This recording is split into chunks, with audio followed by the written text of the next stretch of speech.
بلکہ بہت ہی soft stories ہوتی ہیں، فل آف لو۔ اس کے سامنے دونوں ہاتھ پھیلائے ہوئے مسکراتے ہوئے کہہ رہا تھا، تمہیں پڑھا پوتا ہے لو کے بارے میں؟ اس کا ماتھا چومتے حبرو نے کہا تو انس کھلکھلا دیا۔ اوزان ماموں نے بتایا تھا کہ love is beautiful with full feeling. آنکھوں میں چمک لی اس نے کہا تو حبرو کو اوزان پر غصہ ہے کہ کیسی باتیں کر کے وہ انس کو خراب کرا۔ ویسے ڈیڈ آپ بتائیں واٹ از لو؟ اس کے سینے پر سر رکھتے انس نے کہا تو اس کے بالوں میں ہاتھ چلاتا چونک گیا۔ بیٹا یہ بچوں کے سمجھنے کی بات نہیں ہے، جاؤ جا کر سو جاؤ، کافی لیٹ ہو گیا۔ اس کا سر اپنے سینے سے الگ کرتے اس نے کہا تو انس نے گھور کر اس کی جانب دیکھا۔ اوزان ماموں نے کہا تھا کہ یہ کوئی بھی سمجھ سکتا ہے، اٹس ایزی ڈیڈ۔ وہ اوزان کی سکھائی ہوئی ساری باتیں حبرو سے کہہ رہا تھا۔ بتائیں نا، جب آپ میری موم لے کر آئیں گے تو کیا آپ ان سے لو کریں گے؟ میں تو ان سے بہت سارا لو کروں گا۔ ہاتھوں کا بہت سارا کھول کر اس نے کہا تو حبرو خاموش ہو گیا۔ شاید اس کے پاس انس کی بات کا کوئی جواب نہیں تھا۔ بیٹا ماموں نے ٹھیک بتایا کہ لو ایک بیوٹیفل فیلنگ ہے، مگر یہ فیلنگ تبھی خوبصورت لگتی ہے جب یہ گہری ہوتی ہے، مینس پیور، جیسے کہ میری آپ کے لیے پیور فیلنگس ہیں، کیونکہ میں آپ کا ڈیڈ ہوں اور آپ میرے بیٹے۔ جاؤ آپ سو جاؤ، صبح اسکول بھی جانا ہے۔ اس کی پیشانی پر بوسہ لے کر اس نے انس کو اس کے کمرے میں بھیجا تھا اور خود بیسمنٹ میں آ گیا جہاں موجود چیزیں اس کی توجہ کی منتظر تھیں۔ محبت خوبصورت ہے، مجھے یہ معلوم ہے۔ محبت پرکشش ہے، مجھے یہ معلوم ہے۔ محبت خود پرست ہے، مجھے یہ معلوم ہے۔ محبت جنوں پر مبنی ہے، مجھے معلوم ہے۔ محبت ہرا دیتی ہے، مجھے یہ معلوم ہے۔ انا جیت جاتی ہے، مجھے یہ معلوم ہے۔ انسان ہار جاتا ہے، مجھے یہ معلوم ہے۔ رات کافی دیر سے وہ اسٹور سے واپس آیا تھا تو منزل اپارٹمنٹ کی تمام بتیاں مدھم کر دی گئی تھیں۔ وہ لاؤنج میں موجود صوفے پر بیٹھی اوزان کا دیا گیا کام کر رہی تھی جب دروازے پر گھنٹی بجی تھی۔ اہلم نے اپنے سامنے بکھری ہوئی کتابوں کو سمیٹ کر ایک جانب کو کیا اور پیروں میں جوتے اڑسا کر دروازے کی جانب بڑھ گئی۔ دروازہ کھولتے فاتح کی بیزار شکل دکھائی دی۔ اس کے اندر آتے اہلم دروازہ بند کر کے اس کے پیچھے ہی اندر آ گئی۔ کیا بات ہے، تم سوئی نہیں ابھی تک؟ صوفے پر نیم دراز ہوتے ہوئے اس نے کہا تو اہلم نے خشمگین نظروں سے اسے گھورا۔ سارے اسٹور تو 7 بجے بند ہو جاتے ہیں نا، تو پھر آپ اس وقت تک باہر کیا کر رہے ہیں؟ بازو سینے پر لپیٹتے اس نے کہا تو فاتح نے حیرت سے اس کی جانب دیکھا۔ تمہیں کس نے کہا ہے میری چوکیداری کرنے کو؟ آنکھیں پھیلا کر وہ اہلم کی جانب دیکھتے ہوئے کہہ رہا تھا جبکہ اہلم ہنوز اسی حالت میں کھڑی تھی۔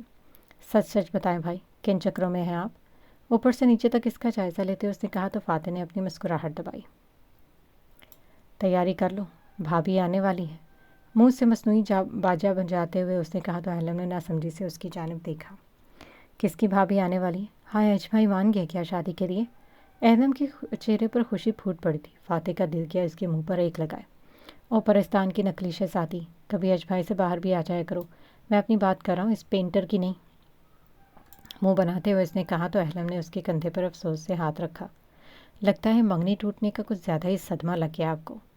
کوئی نہیں بھائی، ہوتا رہتا ہے۔ آپ یہ مان لیں کہ کسی لڑکی نے آپ کو گھاس بھی نہیں ڈالنی۔ اپنی بات کہہ کر اس نے فوری دوڑ لگائی تھی۔ مبادفات اس کے پیچھے آ کر اس کا حشر نہ بگاڑ دے۔ تم مجھ سے بچو نکمی بے وفا بہن، وہ غصے سے کہتے ہوئے اس کے پیچھے دوڑا تھا جب تک وہ سیڑھیاں عبور کر کے اپنے کمرے کا دروازہ بند کر چکی تھی۔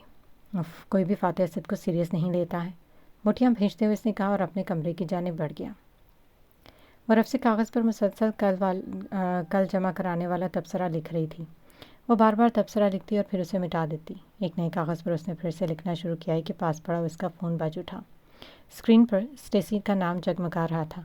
مارتھا کل ہی اس کے گھر سے چلی گئی تھی۔ ہاں بولو اسٹیسی، فون کان سے لگا کر اس نے گردن اور کندھوں کے درمیان پھنساتے ہوئے کہا۔ تمہیں پتہ وہ ویسا ایک آرٹ ایگزیبیشن لگ رہی ہے پینوراما ٹاؤن میں، وہاں جو بھی آرٹسٹ اپنی تصویروں کی نمائش کرے گا وہ خود بھی وہاں پر موجود ہوگا۔ یہ ایک چیریٹی فنکشن ہے۔ سننے میں آیا کہ اچھے کی بھی 7 تصویریں وہاں ڈسپلے ہو رہی ہیں۔ اسٹیسی کی دی گئی خبر نے جیسے اس کا کب سے غارت موڈ بحال کیا تھا۔ ٹکٹ کتنے کا ہے؟ ساری باتوں کو بالائے طاق رکھ کر اس کے ذہن میں صرف یہی خیال آیا تھا۔ ٹکٹ 20 یورو ہے، تم جانا چاہتی ہو کیا؟ اسٹیسی جانتی تھی کہ وہ ویسا اس ایگزیبیشن میں ضرور جائے گی۔ آف کورس، ایچ اے کی کوئی پینٹنگ اور وہ ویسا نہ جائے، ہو ہی نہیں سکتا۔ تم ٹکٹ خرید لو، میں مل کر تمہیں 20 یورو دے دوں گی۔ اس نے آنکھیں بند کرتے کہا تو اسٹیسی نے چند باتیں کر کے فون بند کر دیا۔ اس کے وجود میں عجیب سی سرشاری پھیلی تھی۔ وہ ابھی یہ نہیں جانتی تھی کہ ایگزیبیشن میں اس کی ملاقات اس سے سب سے بڑے خواب سے روبرو ہو جائے گی۔ حیرت کی بات یہ تھی کہ اس پر وہ صرف ایگزیبیشن دیکھنے جا رہی تھی۔ اسے تجسس تھا کہ ایچے کی تصویروں کے مقابلے میں اور کس مصور کی تصویریں آتی ہیں۔ پورے کمرے میں اندھیرا پھیلا ہوا تھا۔ وہ صوفے پر آرام دہ انداز میں بیٹھے ہوئے تھے، آنکھیں بند کیے وہ کسی اور ہی جہان میں تھیں۔ ان کی آنکھوں کے سامنے وہ رات آج بھی پوری طرح تازہ تھی جب وہ دونوں آمنے سامنے بیٹھے ہوئے تھے۔ ان کے بھی شیشے کی میز پر سفید کاغذ دھرے ہوئے تھے۔ میں نے دستخط کر دیے ہیں، سامنے بیٹھے ہوئے شخص نے قلم کاغذ کے کونے پر گھسیٹتے کہا تو ان کے لبوں پر دل فریب مسکراہٹ چمکی۔ پیسے تمہارے اکاؤنٹ میں پہنچ جائیں گے، کاغذ اپنی جانب سرکاتے انہوں نے کہا تو مقابلہ آرام دہ انداز میں بیٹھ گیا۔ تمہیں یہ اتنی پسند آ گئی تھی کہ تم اس کے منہ مانگے پیسے دینے پر مجبور ہو گئے؟ سامنے بیٹھے ہوئے شخص نے چہرے پر زمانے بھر کی حیرت سموتے کہا تو وہ مسکرا دیے۔ حسین مسکراہٹ ان کے چہرے پر نمودار ہوئی تھی۔ محبت ہی نا، محبت کا کیا، وہ تو کسی غریب کی بیٹی، امیر کی بیوی، یہاں تک کہ غریب کی بیوی سے بھی ہو سکتی ہے۔ سمجھنا تم ایک غریب انسان تھے، مجھے تمہاری بیوی سے محبت ہو گئی، اور تمہیں معلوم ہے نا کہ غریب کی وفاداری اور محبت خریدنا ہمیشہ سے امیر کے لیے آسان ہدف رہا ہے۔ منہ میں دیے ہوئے پائپ سے دھواں فضا میں چھوڑتے انہوں نے مقابل کو بالکل فراموش کر دیا تھا۔ کیا گارنٹی ہے کہ اس طلاق کے بعد میری بیوی تم سے شادی کر لے گی؟ اب کی بات اس کے چہرے پر عجیب سی حیرت تھی۔ یہ تمہارا مسئلہ نہیں ہے، یہ میرا مسئلہ ہے۔ وہ کس طرح مجھ سے شادی کرے گی؟ اب تم جا سکتے ہو۔ شان بے نیازی سے کہتے انہوں نے گویا اسے باہر کا راستہ دکھایا۔ اس کے جانے کے بعد وہ گہری سوچ میں غرق ہو گئے تھے۔ اپنے قریب سے ابھرنے والی آواز پر مماثل سے حال میں واپس لوٹے۔ اپنے سامنے موجود چہرے کو وہ کتنی دیر ہی یوں ہی دیکھتے رہے۔ وہ گہری سانس بھر کر آنے والے کی جانب متوجہ ہوئے تھے۔